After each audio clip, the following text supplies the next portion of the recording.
Hey, this is Nat, and we're off our couch back again in St. Simon's Island, Georgia, one of the Golden Isles, the largest of the Golden Isles, which are the barrier islands located off the coast of Georgia. And we are about halfway between Jacksonville, Florida, about 75 miles north of Jacksonville, and Savannah, Georgia, about 82 miles south of Savannah.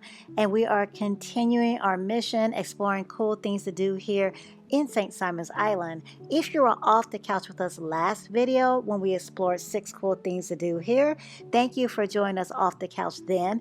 Thank you for joining us now. And we have 6 more cool things to do here in St. Simon's Island. If you're new to our channel, welcome. And if you missed that first video, it is in the description if you'd like to check it out. And we'll be building on that first list of 6 things to do and referring back to it as we highlight another 6 cool things to do here. If you were with us last video, you know we left off at the beach. And St. Simon's Island is such a beautiful island with an abundance of natural beauty. I feel we should enjoy more of the beauty here on the island. So we will start our list of 6 more cool things to do here in St. Simon's Island, which is in no particular order, but we will make a walk through Wesley Gardens, our first free, spiritual, and beautiful thing to enjoy here in St. Simon's Island. Wesley Memorial Gardens, located between Christ Church and Wesley United Methodist Church, are named in honor of John and Charles Wesley. John and Charles Wesley arrived on St. Simon's Island in 1736. John Wesley is known as the founder of the Methodist movement, and Charles Wesley is famous for writing over 6,000 hymns, many which are still popular today, including the beloved Christmas carol, Hark the Herald Angels Sing. This garden is 2 acres and is an ideal spot for prayer, meditation, and inner reflection. The gardens are rich with oak trees, over 60 varieties, along with plants and shrubs.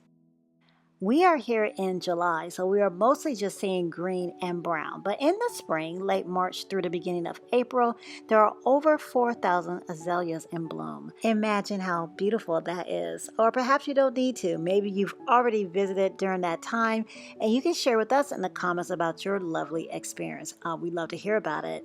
To learn more about the Wesleys' impact on the island and to further your understanding of the Wesleys and their mission, I recommend checking out also Epworth by the Seas, Arthur J. Moore Methodist Museum, which we feature in our first Cool Things to Do in St. Simon's Island video, as well as checking out our next stop, our second free historical and reflective thing to do here on St. Simon's Island, and that is touring and walking the grounds of Christ Church, Frederica. John and Charles Wesley, the founder of the Methodist movement and a prolific hymn writer, preached on these very grounds back in 1736. The current church structure dates back to 1884. The church is open for tours, and the website link is in the description for the tour information and additional details. The cemetery, open from sunrise to sunset, is the final resting place for a number of political leaders, early Georgia coast settlers, with the oldest tombstone dated back to the year of 1803. There is an informational marker within the cemetery pertaining to the Dodge Home for Orphan Boys.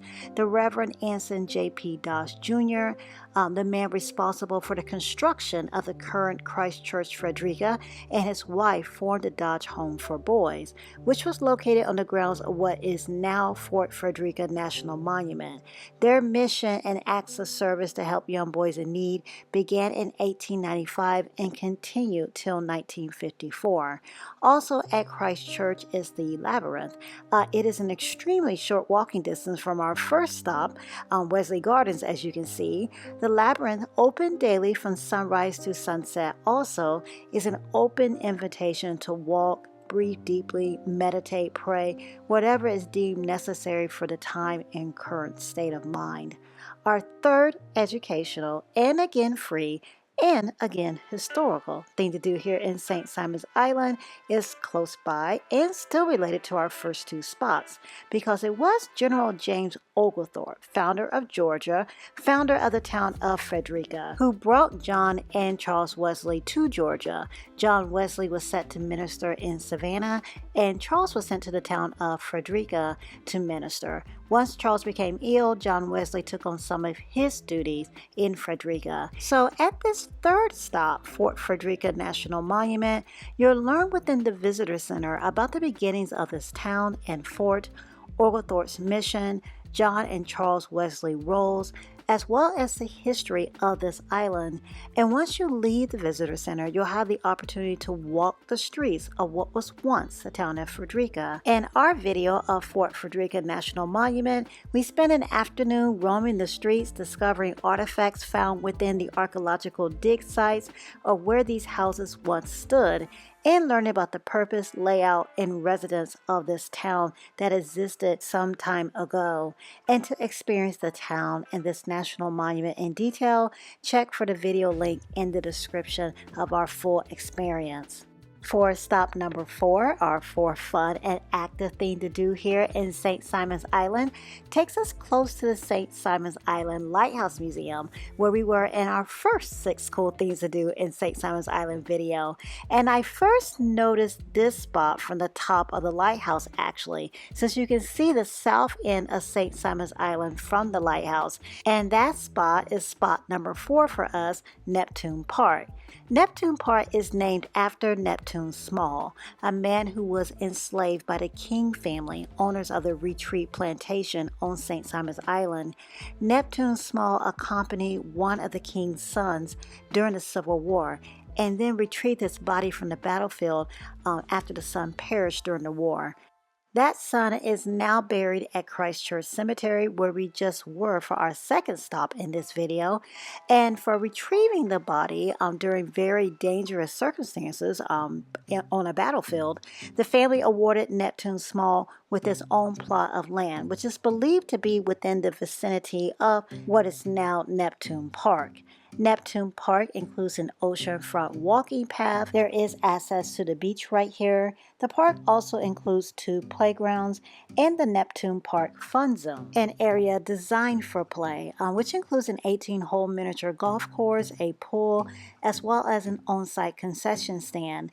The website link is listed in the description for hours, admission prices, and details. Continuing to explore the south end of St. Simon's Island takes us to our 5th fun and adventurous thing to do here, and that is explore Pier Village. The St. Simon's Island Pier, which overlooks the St. Simon's Sound, is a part of Pier Village. Besides the lovely views, chance to see wildlife, and the opportunity to fish, there's also shopping and dining available in Pier Village. Sweet seafood, pizza, such a variety of food available in the village. And if you're in the mood for some shopping, there are a number of stores to choose from to satisfy that desire as well.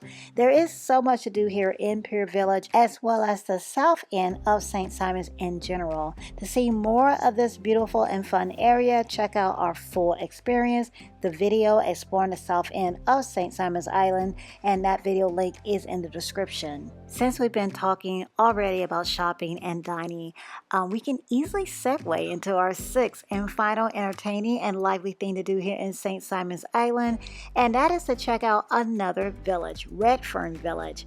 We learned about Redfern Village while hunting for tree spirits, a free and fun activity we suggested in our first cool things to do in St. Simon's Island video. Redfern Village is a fantastic option for shops, restaurants, and live music, and of course, as I mentioned already, tree spirit hunting. It's an area that we would love to and plan to check out more. And right across from Redfern Village is Dulce, known for their donuts and welcoming atmosphere. And we got here late in the day, so we only had the chance to try a limited selection: chocolate with sprinkles, pistachio drizzle, and ever-changing brioche, which is peach filled. But they were so good, we gotta come back for more. Perhaps when we come across more cool things to do here in St. Simon's Island, Georgia. Thank you, though, for joining us for these 6 cool things to do. And thank you for joining us in the previous video for those 6 cool things to do here in St. Simon's Island, Georgia. Let us know if you have a favorite. Let us know, too, please, if you're planning a trip to St. Simon's Island and you're coming up with your game plan. And if you have suggestions, if there are more places we should visit here in St. Simon's Island, leave those in the comments, please. We would love an excuse any reason to return. If you're new to our channel, we do this each and every Saturday. We are off our couch each Saturday for a new adventure, and we will be back in Florida for our next few upcoming adventures. This is Volcano Beach, but we also been doing some filming in Ponce Inlet and in some other areas in Florida. So be sure to subscribe. Keep getting off the couch with us, please. Also, join us too for our monthly newsletter. Each month, we provide travel tips, travel downloads, travel freebies, added travel inspiration to help you, our fellow travelers, when you find yourself off the couch. The sign-up link is in the description and on our website at offourcouch.com and right here on YouTube under the Community tab. We will end this video and adventure as we always do by saying thank you for joining us off the couch here in St. Simons Island, Georgia. Thank you for the likes, comments, shares, and feedback. All of you join us off the couch week after week is what makes these adventures possible, so thank you so much. Until next week, click on the video to see another one of our experiences. Thanks for watching.